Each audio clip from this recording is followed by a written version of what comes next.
I want to turn now to the face-off between public unions and Republican lawmakers that's heating up now in Ohio. The unions fighting to keep their right to bargain. Megan Hughes has that story from Columbus. Megan.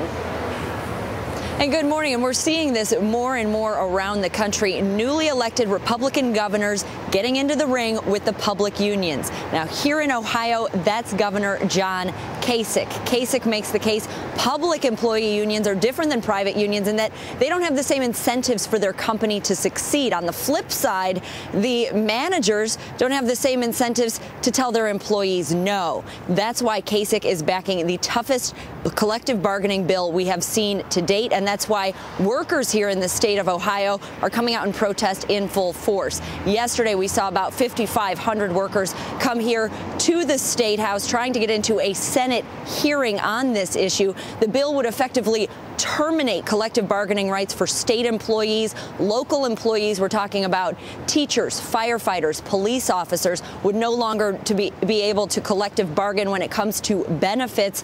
Now, the protesters and some liberal economists that we talked to say this has nothing to do with the budget deficit. Ohio is facing an $8 billion budget deficit over the next 2 years. But they say what this really is a GOP power play.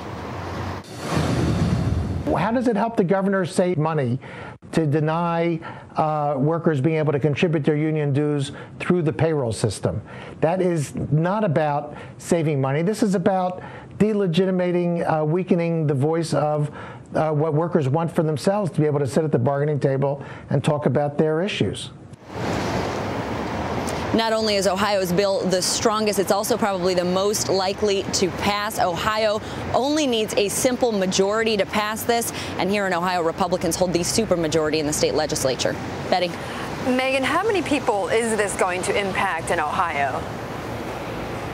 Well, Betty, when you take a look at how many workers are public employees, that's about 13%. One interesting thing here in Ohio, the vast majority of them are women. 350,000 public workers are women compared to about 250,000 men. So it's going to disproportionately affect women. Also, keep in mind, Ohio traditionally has had one of the higher unemployment rates in the country. So a lot of public workers are watching this very carefully. Not only how is it going to affect their paychecks, but are they going to be able to keep their jobs?